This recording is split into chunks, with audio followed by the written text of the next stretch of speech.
आज के इस विश्लेषण में हम 2020 की हाथरस घटना से जुड़े उन सभी जटिल तथ्यों को क्रमानुसार सुलझाने वाले हैं जिन्होंने पूरे देश को झकझोर कर रख दिया था। शोरगुल और तमाम तरह के नैरेटिव्स के बीच असल तथ्य कहीं खोसे गए हैं। तो हमारा फोकस बिल्कुल साफ है, बिना किसी पक्षपात के घटनाओं की एक स्पष्ट टाइमलाइन तैयार करना और ये समझना कि आखिर उस वक्त हुआ क्या था। इस पूरे मामले को हम 6 अहम हिस्सों में बांट कर देखेंगे। सबसे पहले एक पुरानी घटना से इसकी तुलना, फिर हाथरस की पूरी टाइमलाइन, उसके बाद आधी रात के उस विवादित अंतिम संस्कार की बात करेंगे, फिर सूचनाओं पर लगी रोक, अदालत का अंतिम फैसला और आखिर में उन व्यवस्थागत कमियों पर नजर डालेंगे जो इस केस से सामने आई। तो आइए शुरू करते हैं पहले हिस्से से, जिसे हमने नाम दिया है एक पिछली त्रासदी की गूंज। आपको याद होगा 2012 के निर्भया मामले में देश भर में जबरदस्त विरोध प्रदर्शन हुए थे। लोगों को शांतिपूर्ण प्रदर्शन की अनुमति थी, न्याय के लिए एक तरह की पारदर्शिता थी। लेकिन 2020 के हाथरस मामले में हमने बिल्कुल इसका उल्टा देखा। यहाँ प्रदर्शनों पर रोक लगा दी गई, रातों रात गुपचुप तरीके से अंतिम संस्कार कर दिया गया और प्रशासन पर तथ्यों को छिपाने के गंभीर आरोप लगे। ऐसा लग रहा था मानो न्याय मांगने का जो एक सामान्य तरीका होता है वो पूरी तरह से पलट गया हो। अब आते हैं दूसरे हिस्से पर, जो इस पूरे विश्लेषण का सबसे अहम भाग है, घटना की टाइमलाइन। जब जानकारियां भ्रामक हों तो चीजों को एक क्रम में रखना बहुत जरूरी हो जाता है। 14 सितंबर 2020 को 19 साल की एक दलित लड़की के साथ खेतों में कथित तौर पर सवर्ण जाति के 4 युवकों द्वारा बर्बर मारपीट की जाती है। कई दिनों तक जिंदगी से जंग लड़ने के बाद 29 सितंबर को दिल्ली के सफदरजंग अस्पताल में उसकी दुखद मौत हो जाती है। इसके बाद आता है 30 सितंबर की रात 2:30 बजे का वो वक्त जब पुलिस उसका अंतिम संस्कार कर देती है। और फिर पूरे 2.5 साल बाद मार्च 2023 में कोर्ट का फैसला आता है। अब बात करते हैं तीसरे बिंदु की, आधी रात के अंतिम संस्कार का वो भारी विवाद। रात के ठीक 2:30 बजे की वो घटना असल में वो टर्निंग पॉइंट थी जिसने इस पूरे केस को बदल कर रख दिया।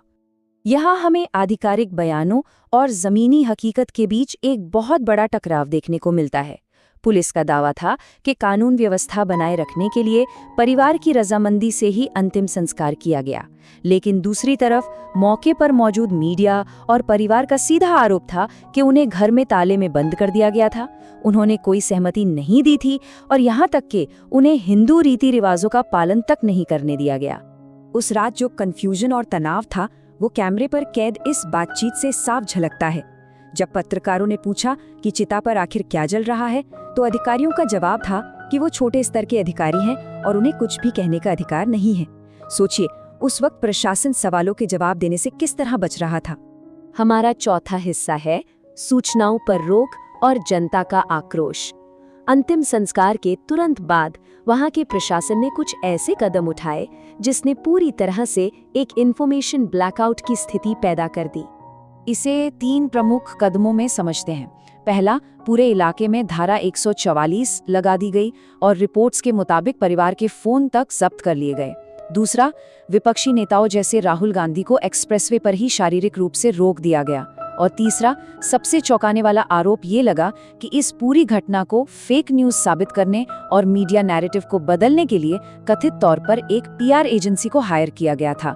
परिवार पर किस कदर दबाव था, इसका अंदाजा आप स्थानीय DM के इस वायरल बयान से लगा सकते हैं। उन्होंने कैमरे पर कहा था कि आधी मीडिया तो आज चली गई है, बाकी कल चली जाएगी, अब ये आप पर निर्भर करता है कि आप अपना बयान बदलना चाहते हैं या नहीं। ये सीधे तौर पर दिखाता है कि पीड़ित परिवार को अपनी गवाही बदलने के लिए किस तरह निर्देशित किया जा रहा था। इन तमाम विवादों और भारी राजनीतिक हंगामे के बाद केस CBI के पास गया। तो आइए अपने 5वें हिस्से में देखते हैं कि सालों की जांच के बाद अदालत का अंतिम फैसला क्या रहा। मार्च 2023 में विशेष SC/ST अदालत ने अपना फैसला सुनाया और इसके न्यायिक तथ्य शुरुआत में फैले शोरगुल से काफी अलग थे। अदालत ने मुख्य आरोपी संदीप को गैर इरादतन हत्या यानी कल्पेबल होमिसाइड और मारपीट का दोषी ठहराया और उसे उम्र कैद की सजा दी। वहीं बाकी 3 आरोपियों को सबूतों के अभाव में बरी कर दिया गया। यहाँ ध्यान देने वाली सबसे महत्वपूर्ण बात यह है कि अंतिम कानूनी फैसला शुरुआती सार्वजनिक धारणाओं से काफी अलग था। शुरू में जो सामूहिक बलात्कार और हत्या के आरोप लगे थे वे अदालत में साबित नहीं हो पाए और यही वजह थी कि 3 संदिग्धों को रिहा कर दिया गया, जो कि शुरुआती नैरेटिव से एकदम उलट था। अब आते हैं अपने आखिरी हिस्से पर, सिस्टम की खामियां और जरूरी सुधार। अगर हम इस एक केस से थोड़ा बाहर निकलकर पूरे सिस्टम को देखें तो कई गंभीर सवाल खड़े होते हैं। पर्यवेक्षकों ने कई व्यवस्थागत कमियों की ओर इशारा किया है, जैसे राज्य की पुलिस का राजनीतिक शक्तियों से स्वतंत्र न होना, जिससे जांच की निष्पक्षता पर सवाल उठते हैं। इसके अलावा न्याय प्रक्रिया में जातिगत समीकरणों का गहरा प्रभाव, विवादित क्षेत्रों में मीडिया की पहुंच और समाज के सबसे कमजोर वर्ग को सुरक्षा देने में संस्थाओं की विफलता, ये वो ढांचागत कमियां हैं जिन पर सच में काम करने की जरूरत है। अंत में ये पूरा विश्लेषण हमारे सामने एक बहुत बड़ा सवाल छोड़ जाता है। अगर राज्यों की पुलिस संरचनात्मक रूप से राजनीतिक सत्ता के अधीन ही रहेगी, तो क्या समाज के सबसे कमजोर और हाशिए पर खड़े लोगों को कभी भी निष्पक्ष न्याय की गारंटी दी जा सकती है? ये एक ऐसा सवाल है जो सिर्फ हाथरस की घटना तक सीमित नहीं है, बल्कि हमारी पूरी न्याय व्यवस्था की बुनियाद को चुनौती देता है। Local journalists stood outside the barricades in the middle of the night, pleading with police officers to tell them exactly what was burning. When a violent crime occurs, the immediate aftermath relies on a strict legal sequence. Investigators secure the location, forensic teams gather biological evidence, and the legal system begins building a case. Here, the authorities bypass that process entirely. At 2:30 in the morning, local police officers lit the pyre themselves. They bypassed family consent and religious customs. Officers formed a ring around the flames with sticks, ensuring the family couldn't approach. The very institutions tasked with maintaining order actively enforced a disruption of both law and ritual. This hurried fire eliminated any possibility of a second post-mortem. It was the deliberate destruction of a primary crime scene. The events leading to that night began to accelerate on September 29, 2020. A 19-year-old Dalit woman succumbed to her injuries at Delhi's Safdarjung Hospital following a brutal assault in her village. 8 years earlier, during the Nirbhaya case, citizens flooded the streets. They marched to India Gate, holding politicians accountable and demanding severe penalties for attackers. That sustained public pressure, amplified by unrestricted media coverage, compelled the judicial system to follow through and deliver a conviction.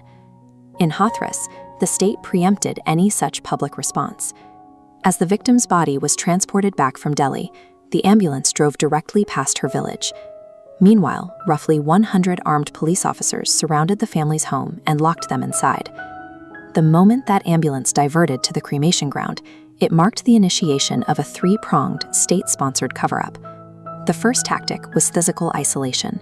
Section 144 was imposed across Hathras, and heavy police deployments choked off all entry points to the village. Iron barricades were erected on the dirt roads. Independent reporters trying to reach the grieving family or investigate the cremation site were stopped by uniformed guards and told they had no right to proceed. When opposition leaders attempted to walk to the village, police lines physically blocked their path on the Noida Expressway. Politicians were pushed to the ground and detained to prevent them from drawing attention to the victim's home. This barrier applied to everyone. Figures like Derek O'Brien faced the exact same aggressive containment. The state ensured no prominent voices could gather enough momentum to spark a wider protest. By cutting off access to the village, the authorities bought themselves the hours they needed to burn the body and permanently eliminate the chance of an independent medical examination. Inside the blockade, the administration applied a second tactic: psychological pressure. The district magistrate was caught on camera explicitly telling the victim's father that the media would inevitably pack up and leave. He warned the family they would soon be alone, heavily suggesting they should alter their statements. To sever the family's remaining ties to the outside world, local police confiscated their mobile phones. When an uncle managed to slip past the cordon to speak with reporters, officers caught up with him and kicked him in the chest. Journalists waiting at the perimeter soon discovered their own phones were compromised. State agencies began tapping reporters' devices, intercepting their communications to track exactly what information was leaking out. The local administration neutralized the grieving family and the press as high-risk operational liabilities. The final mechanism of suppression was narrative control. A professional PR agency was contracted to email journalists, distributing claims that forensic reports had officially ruled out rape. Simultaneously, digital troll armies flooded social media platforms. They targeted reporters who had exposed the midnight cremation, while pushing a narrative that the entire incident was merely a domestic dispute over a family rivalry. This vast deployment of resources pointed to political alignment. The accused men belonged to the talker caste, the exact same demographic base as the state's chief minister, Yogi Adityanath. Lower-ranking officers were suspended to create the illusion of accountability, carefully preserving the chief minister's highly publicized reputation as a strict enforcer of law and order. The entire apparatus of the state, its police, its administrators, and its media managers, functioned cohesively to protect the perpetrators and insulate the ruling party's brand. In March 2023, a special SCST court delivered its verdict based on the CBI investigation. The main accused was convicted of culpable homicide and assault. However, 3 other accused men were completely acquitted, and the court ruled that the charges of gang rape could not be proven. This timeline shows why. The window to gather definitive biological evidence was abruptly severed when police destroyed the victim's body. By cremating remains before thorough examination, barricading the site, and coercing witnesses, authorities starved the prosecution of forensic data required for a rape conviction. The state's cover-up achieved its primary objective. The events in Hathras demonstrated a police force operating identically to a political mafia, executing orders to protect specific interests rather than upholding the law. This is a structural feature of the system. State police departments across the country remain under the direct operational control of their respective political governments, heavily incentivizing officers to align with ruling party directives. Until comprehensive police reforms decouple law enforcement from the demands of political leaders, the mechanisms that enabled this suppression remain fully intact. Hathras left behind a very clear record. When political survival demands it, the state can quietly burn a citizen's body and their right to justice in the middle of the night.